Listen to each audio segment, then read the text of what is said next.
South Africa is known all over the world for its rich cultural heritage, beautiful cities, and excellent weather conditions that attract tourists from all over the world. Nevertheless, South Africa is well known for its high level of femicide or crime against women. According to some studies, a woman is killed every 3 hours in South Africa, and Yuinene Mritiana's story is one of such cases.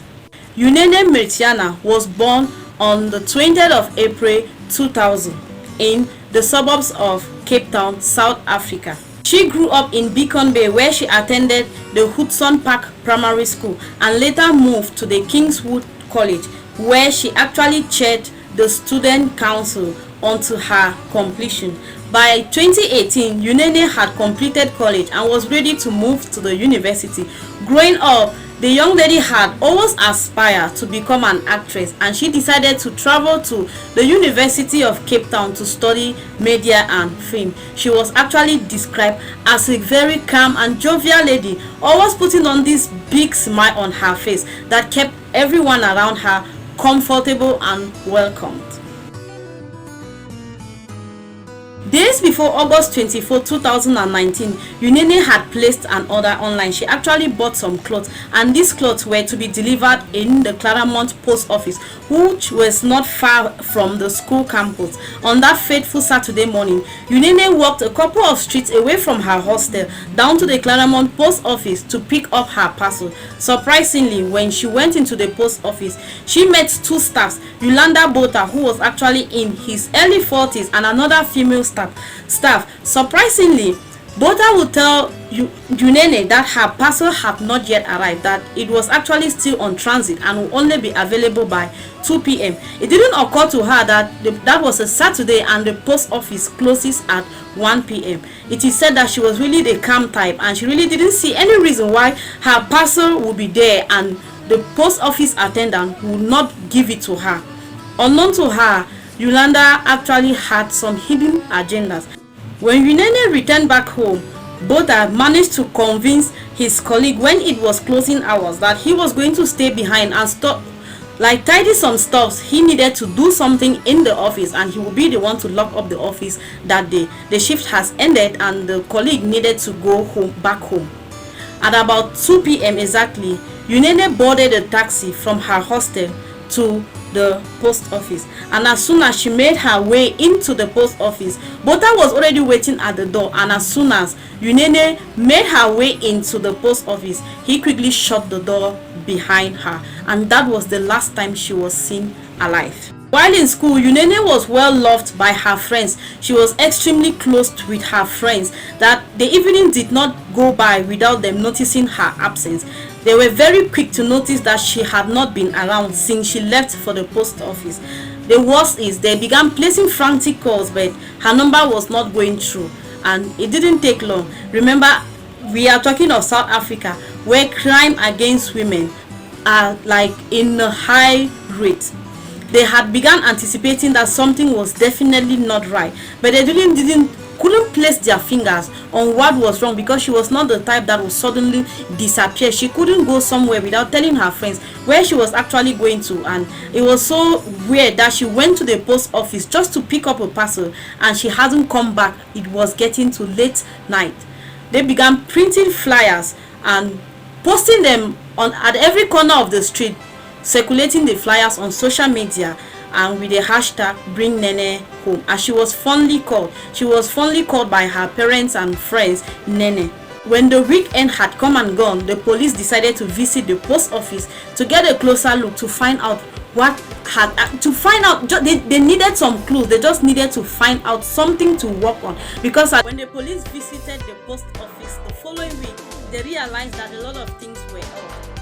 Botha, who was actually the last staff that left the post office the previous week, had suddenly stopped coming to work for no reasons. He couldn't give any reasons why he had not been coming to work. At this point, the police needed to get a closer look at the post office, so they had to employ scientists to come and perform some kind of forensic analysis to see if they could see anything beyond the naked eye. By this time, when the forensics came, they noticed traces of blood in the office. and the blood samples were taken back to the laboratory, and days later the sample of the blood came back to match that was Nene's blood. Yolanda was arrested immediately. He didn't put up a fight. It is said that he calmly gave in. When he was about to be arrested, it was like he really knew that that was the end of the road for him. He had actually come to the dead end. And just a couple of hours in the police station, he had to broke down and confess to what actually happened behind the closed doors of the Claremont post office on 24th of August 2019.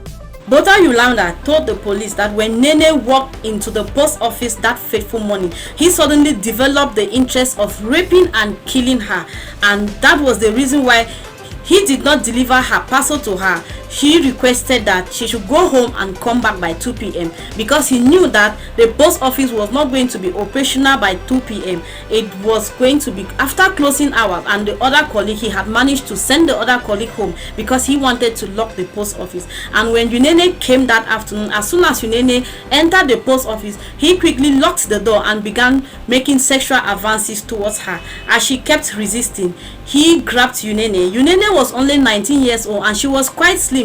He was in his early 40s. He was actually a man. Nene managed to break free at one point, rushed to the door, but it was another dead end because the door was locked. There was no way she could escape, and as she began screaming, Yolanda understood that that was going to attract maybe passerbys or people out of the post office, and it was going to be big trouble for him. He picked up an object and hit her on the head.